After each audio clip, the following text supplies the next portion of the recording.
శ్రీపాదరాజ్యం శరణం ప్రపద్ది. మేము ఉదయాన్నే శ్రీపాద శ్రీవల్లభుల దర్శనార్థం కురుంగడ్డకు చేరుకున్నాం. శ్రీ ధర్మగుప్తుల వారికి శ్రీపాదుల వారి వద్ద నుండి కలియుగం యొక్క ప్రాదుర్భవ విశేషాలని తెలుసుకోవాలనే తీవ్ర ఇచ్ఛ కలదు. ఈ రోజున శ్రీపాదుల వారు అత్యంత ప్రసన్న వదనార విందులై కారుణ్యామృతాన్ని వెదజల్లెడి అమృత దృక్కులతో తమ దివ్య పాదపద్మాల్ని స్పృశించు మహద్భాగ్యాన్ని మాకు ప్రసాదించారు. శ్రీ ధర్మగుప్తుల వారు కలియుగ ప్రాదుర్భావ విశేషాలని గురించి తెలిపి మమ్ములను కృతార్థులు చేయవలసిందని శ్రీపాదుల వారిని ప్రార్థించారు. అందులకు శ్రీచరణుల వారు, నాయనలారా, కాలము పరమాత్ముని యొక్క విరాట్ స్వరూపం. సూర్యుని కాలాత్మకుడని పిలిచెదరు. సూర్యుడు ధనిష్ట నుండి ప్రారంభించిన శ్రవణ నక్షత్రం చుట్టూ ఒకసారి పరిభ్రమించి తిరిగి ధనిష్టాదిని చేరుటకు పట్టే కాలమునే బ్రహ్మకల్పమందురు. బ్రహ్మకల్పంలో ఒక భాగం సృష్టికల్పం కాగా మిగతా సగభాగం ప్రళయకల్పంగా లెక్కింతురు. సాధారణ మానవులు అనుభవంగా పగలు రాత్రి అనేవి ఏర్పడుచున్నవి. పితృదేవతలకు సంబంధించి కాలంలో సగభాగం శుక్లపక్షం కాగా మిగతా సగభాగం కృష్ణపక్షమగుతున్నది. సంవత్సర పురుషునకు 6 మాసములు ఉత్తరాయణం కాగా 6 మాసాలు దక్షిణాయనమగుచున్నది. కాలచక్రం నంతను యోగి తన శరీరంలో దర్శించింది. ఈ రహస్య విద్యను తారక రాజయోగ విద్య అని అందురు. ఇది తెలియని వారికి కాలజ్ఞానం తెలియరాదు. తారక రాజయోగం నందు శరీరమును బ్రహ్మాండంగా భావించదు. సమస్త లోకములను అందే ఉన్నవి. మన శిరస్సునందు ఆలోచన స్థానమును బ్రహ్మలోకమని అందు. నాభియందు విష్ణులోకమున్నది. మన హృదయం నందు రుద్రలోకమున్నది. పితృదేవతలు మన వీర్యకణములలో జన్యుదేవతలై ఉంటారు. ఈ జన్యుదేవతలు మానవజాతి గత తరములలో చేసిన కర్మలను రాబో తరముల వారికి కర్మఫలాలుగా అనుభవింపజేసేది.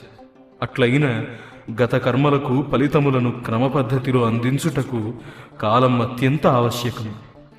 పితృదేవతలనగా చనిపోయిన పెద్దలు కాదు, గతించిన వారి పేరిట మనం పెట్టు శ్రాద్ధ ఫలాలను స్వీకరించి చనిపోయిన వారికి ఉత్తమగతులు కలిగించువారు జన్యుదేవతలు.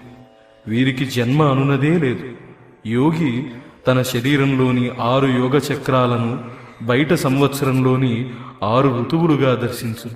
సంవత్సరంలో 12 పూర్ణిమలు 12 అమావాస్యలు కలవు కదా. ఈ 24 పర్వములే గాయత్రి యొక్క 24 ఛందస్సుగా తెలుసుకోవలను.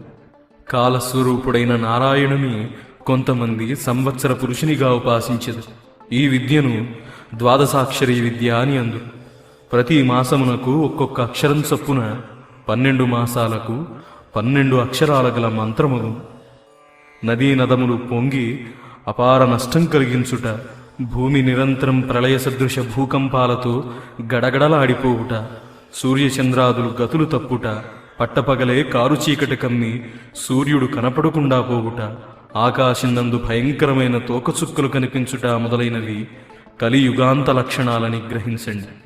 ద్వాపరయుగం చివరి భాగంలో పశ్చిమ సముద్రంలోని ఒక ద్వీపంలో కలియుగానికి అధిపతి అయిన కలిపురుషుడు ఘోరమైన తపస్సు చేశాడు. ఈ విషయములన్నీ వేదవ్యాస మహర్షి తమ భవిష్య పురాణంలో తెలిపియే ఉన్నారు. ఎక్కడ చూసినా వేదమంత్రాలు, యజ్ఞములు, తపస్సులు ప్రవర్తిల్లుచుండిన కారణమున ఈ కలిపురుషుడు మహాదుఃఖంతో, ప్రభు, ఎక్కడ చూసినా ధర్మం అగ్నిహోత్రం వలె ప్రజ్వరిల్లుతున్నది. ఇంక నా కలి ప్రభావం ఎలా విస్తరించగలను? మీరిచ్చిన వాగ్దానాన్ని అనుసరించి నేను నా యుగధర్మాలను వ్యాప్తి చేయవలసి ఉన్నది. నాకది అసాధ్యంగా ఉన్నది అని భగవంతుణ్ణి ప్రార్థించాడు. అంతటా జగత్ప్రభువు కలికి పశ్చిమ సముద్రం నందలి ఒక ద్వీపాన్ని చూపించింది. అందు మ్లేచ్ఛ జాతికి మూలపురుషుడైన ఆదముడు అనువానిని అవ్యవతి అను స్త్రీని చూపించింది. ఆ స్త్రీ పురుషులకు విహారార్థం ఒక చక్కని ఉద్యానవనమును సృష్టించింది. వాస్తవానికి వారిద్దరును తోబుట్టువుడు. కలి సర్పరూపుడై అచ్చట ప్రవేశించి అక్రమమైన కామాన్ని వారి మధ్య ప్రేరేపించి అక్రమమైన అధర్మమైన సంతానాన్ని కనమని ప్రోద్బలం చేశాడు. వారి పతితులు కాగానే వారి అందరి దివ్యశక్తులు అంతర్ధానమైనవి. ఈ జంట నుండి కలిధర్మానికి మూలమైన మ్లేచ్ఛ జాతి ఆవిర్భవించింది. ద్వాపర యుగంలో చివరి భాగమున అనగా 2800 సంవత్సరాలకు ద్వాపరయుగం అంతమవుతున్నదనగా మ్లేచ్ఛ దేశంలో వారి సంతతి అభివృద్ధి నందనారంభించినదని భవిష్య పురాణంలోని ప్రతిసర్గ పర్వంలో తెలియజేయబడింది.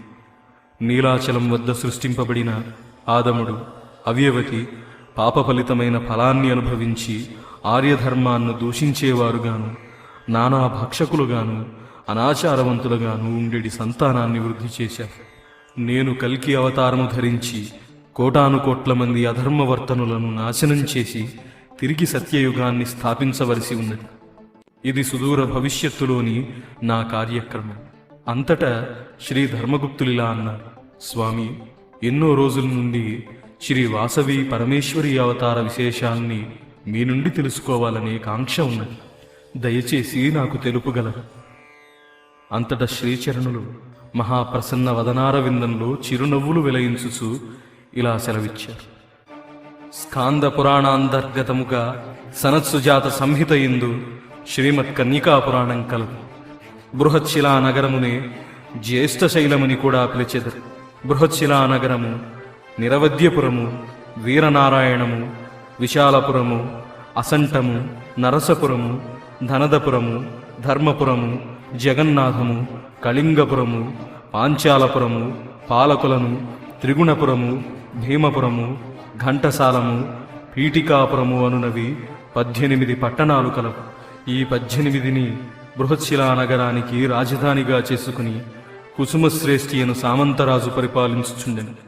జయసంఖ్య అయిన ఈ 18 పురాలలోనూ 714 గోత్రాల వారైన వైశ్యనగర స్వాములు నివసించేవారు.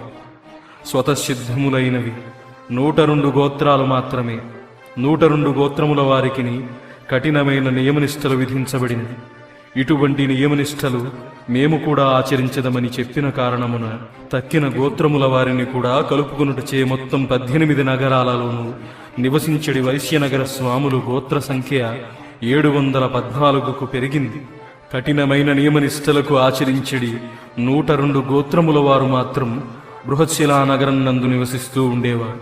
వారు ఆర్యామహాదేవి అనగా పార్వతీదేవిని ఆరాధించేవారు. ఆర్యావర్తం నుండి వలస వచ్చిన కారణమున, పూజనీయులైన కారణమునను, ఆర్యామహాదేవిని ఆరాధించుట చేతను తక్కిన వైశ్య ప్రముఖుల కంటే భిన్నమైన నిష్ఠాగరిష్ఠులుగా ఉన్న కారణం చేతను వీరిని ఆర్యవైశ్యులని పిలిచేవారు. తక్కిన గోత్రాల వారు కూడా మమ్ములను ఆర్యవైశ్యులుగా పరిగణించవలసిందని కోరారు. శ్రీ కుసుమశ్రేష్ఠికి గురువర్యులుగా భాస్కరాచార్యులుండేవారు. మా తాతగారైన బాపన్నావధానులు పూర్వజన్మమున సాక్షాత్తు భాస్కరాచార్యులే. తక్కిన గోత్రముల వారి విన్నపాలను విన్న భాస్కరాచార్యులు, నాయనలారా, యోగ్యతను పరీక్షించి గాని విలువను నిర్ధారించుటకు వీలు కాదు. అందరి యోగ్యతలను నిర్ధారించి తగు నిర్ణయాలను తీసుకొనుట మున్ముందు చక్కటి అగ్ని పరీక్ష రానున్నది. అగ్ని పరీక్షలలో నెగ్గిన వారికి తప్పకుండా ఆర్యవైశ్య బిరుదం ఇయ్యబడును, లేని వారికి లేదు. ఇది మీకందరకును సమ్మతమేనా అని అన్నారు. అందరూ వల్లే అన్నారు. ఈ రోజులలో వైశ్యులలో పరమేశ్వరి ఆరాధనం మెండుగా ఉండిడి. విపరీత భక్తి భావన వలన కొంతమంది తమ సంతానాన్ని పరమేశ్వరికి అర్పించేవారు. అలా అర్పించబడిన బాలికలను గౌరబాలికలని పిలిచేవారు. అట్లు అర్పించబడిన బాలులను బాలనగరులని పిలిచేవారు. గౌరబాలికలకు విధిగా బాలనగరులచే ఇచ్చి వివాహం చేయవలననే నిబంధన ఉండేది. భాస్కరాచార్యుల వారు గౌరబాలికలకు, బాలనగరులకు చైతన్య క్రియాయోగమును ప్రత్యేక దీక్షనిచ్చేవారు. వారు చిన్నప్పటి నుండి యోగినులుగా, యోగులుగా తయారయ్యేవారు. అటువంటి వారికి జన్మించిన సంతానం చాలా శ్రేష్టంగా ఉండుననియు, వారి కుటుంబాలు భోగభాగ్యాలతో అలరారుననియు, వారు గౌరీశంకరుల వలె అన్యోన్యంగా జీవించెదరని భాస్కరాచార్యుల భావన. ఈ 18 నగరాలకు ప్రత్యేకమైన పవిత్ర నగరాలుగాను, ఈ దేవతా సదృశ్య నగరాలకు అధిపతిగా నగరేశ్వర మహాదేవుడును, ఈ 18 నగరాలకు రాజుగా కుసుమశ్రేష్ఠియును ఉండేవారు. ఈ విధంగా ఒకనొక నవ్య నూతన సృష్టి విధానాన్ని ప్రకృతిలోనికి తీసుకుని రావాలనని భాస్కరాచార్యుల అభిమతం. కుసుమశ్రేష్ఠి దంపతులకు సంతానం లేకపోవుటచే పుత్రకామేష్టి యాగం భాస్కరాచార్యుల ఆధ్వర్యంలో జరిగింది. ఆర్యా మహాదేవి ఆ అగ్నికుండం నందు ప్రత్యక్షమై ఆ దంపతులకు ఫలద్వయాన్ని అనుగ్రహించింది. తత్ఫలితంగా ఒకానొక వైశాఖ శుద్ధ దశమి శుక్రవారం నాడు పునర్వసు నక్షత్రమున శుభలగ్నం నందు వాసవి కన్యకా పరమేశ్వరి జన్మించింది. ఈ వాసవి కన్యకకు కవల సోదరునిగా మగ శిశువు జన్మించింది. ఈ మగ శిశువునకు విరూపాక్షుడని పేరు పెట్టారు. శ్రీ వాసవి కన్యక సాక్షాత్తు నా యొక్క దివ్య సహోదరి. ఆమెకు కవల సోదరునిగా జన్మించి విరూపాక్షుడు నందీశ్వరుని అంశ చేత జన్మించింది. పూర్వం శిలాదుడను మహర్షి రాళ్లను ఆహారంగా గైకున్న సందర్భమున హిమాలయాలకు పోయి అతడు హైమవతి మహాదేవిని దర్శించింది.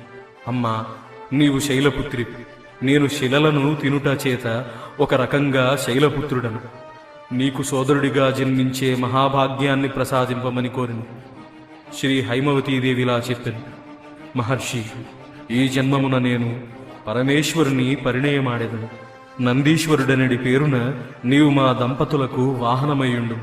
కలియుగమున శ్రీ వాసవి కన్యకా పరమేశ్వరి పేరున నేను అవతరించినప్పుడు నీవు సాక్షాత్తు నా కవల సహోదరుడిగా జన్మించెదు. ఏ బృహత్శిల మీద కూర్చుని నేను తపమాచరించి తిను దానినే నీకు బహుమతిగా సమర్పించుచున్నాను. ఈ శిలను నీవు జ్యేష్ఠ శైలానికి చేర్చు. శంకుస్థాపనందు ఈ శిలను భూగర్భమున వైచి కోటను కట్టవలెను. కలియుగం నందు ఈ కోటను కుసుమశ్రేష్ఠియును సద్వైశ్యుడు నిర్మించు. ఆ తదుపరి నేను 102 గోత్రాల జంటలతో సహా అగ్నికుండం నందు ప్రవేశించి తిరిగి కైలాసానికి చేరెదు. కలియుగాంతన్నందు నా సోదరుడైన దత్తప్రభువు శ్రీపాద శ్రీవల్లభస్వామి కల్కి అవతారధారుడై అవతరించి కోట్ల కొలది దుర్వర్తనులను సంహరించి ధర్మ సంస్థాపనం చేయును.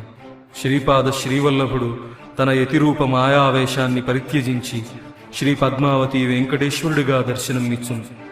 శ్రీ పద్మావతీదేవి సింహాళ దేశం నందు జన్మించును. శ్రీప్రభువు శంబల గ్రామం నందు జన్మించును. కలియుగాంతం నందు వారి కళ్యాణం జరుగును. శ్రీ కల్కి ప్రభువు బృహత్శిలా నగరానికి వేంచేయును. శ్రీ వాసవి కన్యకారూపమున ఉన్న నేనును, నగరేశ్వరునిగా ఉన్న నా ప్రభువును, కల్కి రూపమున ఉన్న శ్రీపాద శ్రీవల్లభుని ఆదరంతో తోడ్కుని వచ్చేదను. నేను మా అన్నకు ప్రేమ సూచకంగా రక్షాబంధనం కట్టేదని. నా మీదున్న ప్రేమ కొలది నా అన్న మహారాజోచితములైన దివ్యాభరణాలను, వజ్ర వైఢూర్యాలను, దివ్య వస్త్రాదులను బహూకరించి సమస్త రాజన్య సమక్షమున రంగరంగ వైభవంగా మా కళ్యాణం జరిపించు. మా దివ్య కళ్యాణం 102 అగ్నిగుండ దంపతులను వీక్షించగలరు. ఆ తదుపరి మా నవదంపతులము శ్రీ పీఠికాపురానికి వచ్చేది. శ్రీ కల్కి రూపమున ఉన్న ఆ మహాప్రభువు పూర్వావతారమైన శ్రీపాద శ్రీవల్లభ రూపమును ప్రత్యక్షంగా వేలాది మంది భక్తజనుల సమక్షంలో దర్శనమిచ్చును. నాయనా శిలాద, మా వివాహం జరుగు సమయమున శ్రీ కల్కి ప్రభువుతో పాటు నీవు కూడా నా సహోదరుని వివాహ వేడుకల్లో పాలుపంచుకుని ధన్యతనందగలవు. నాయనలారా, బృహత్శిలానగరం రాజధానిగా గల ఈ సామంత రాజ్యానికి పశ్చిమంలో గోస్థనీ నది యొక్క హద్దుగా ఉన్నది. దక్షిణమున అంతర్వేది ఉన్నది. తూర్పునను ఉత్తరమును గోదావరి నది ఉన్నది. శ్రీ కుసుమశ్రేష్ఠి దంపతుల ఇంట మంగళహారతులిచ్చు హస్తమును చేగంటయును కలవు. అవి రెండునూ కలిసి 16 వీశల మీద 6 వీశ బరుగుండును. అదేవిధంగా భాస్కరాచార్యుల ఇంటి వద్ద మంగళహారతి ఇచ్చు హస్తమును చేగంటయూ కలవు. ఇవి రెండునూ కలిసి 16 వీశల మీద 6 వీశ బరుగుండును. ఈ భాస్కరాచార్యుల ఇంటి వద్ద ఉన్న మంగళహారతి హస్తమును చేగంటయును శ్రీ పీఠికాపురమున నా మహాసంస్థానం ఏర్పడిన నా మూర్తుల సమీపంలో ఉన్న ఔదుంబర వృక్షానికి కింద 7 నిలవుల లోతున వచ్చి చేరును. అవి వచ్చి చేరిన తదుపరి నా చరిత్రము వెలుగులోనికి వచ్చును. నాయనలారా, రేపు శ్రీ వాసవి కన్యక జన్మదినం, పైగా శుక్రవారం. సాంద్ర సింధు వేదన్నందలి గణిత ప్రకారం మహాపవిత్ర కాలం. పంచదేవ పర్వత ప్రాంతమని పిలువబడు ఆ స్థలం వెంటనే రెల్లుగడ్డిలో చిన్న గృహం నిర్మించండి. వెంటనే మీరు వెళ్ళిపోవలసింది. మీకు కావలసినవి అన్నీయును సమకూర్చుబడును. రేపు నేను అచ్చట దర్బారు చేసేదను. మాంగళ్య భాగ్యం కోరు స్త్రీలు రేపు విధిగా అచ్చటకు ప్రసాదింపబడు పసుపు కొమ్ములను తీసుకుని తీరవలెను. ఆ పసుపు కొమ్ములను తీసుకుని పూజామందిరమున ఉంచుకుని వారికి మాంగళ్య భాగ్యం ప్రసాదింపబడును. రేపు మీకు నేను సానుకూలంగా శ్రీ కన్యకా పరమేశ్వరి చరిత్రను వినిపించెదను. రేపు పంచదేవ పహాడ్నకు వచ్చిన భక్తులందరూ ధన్యులు.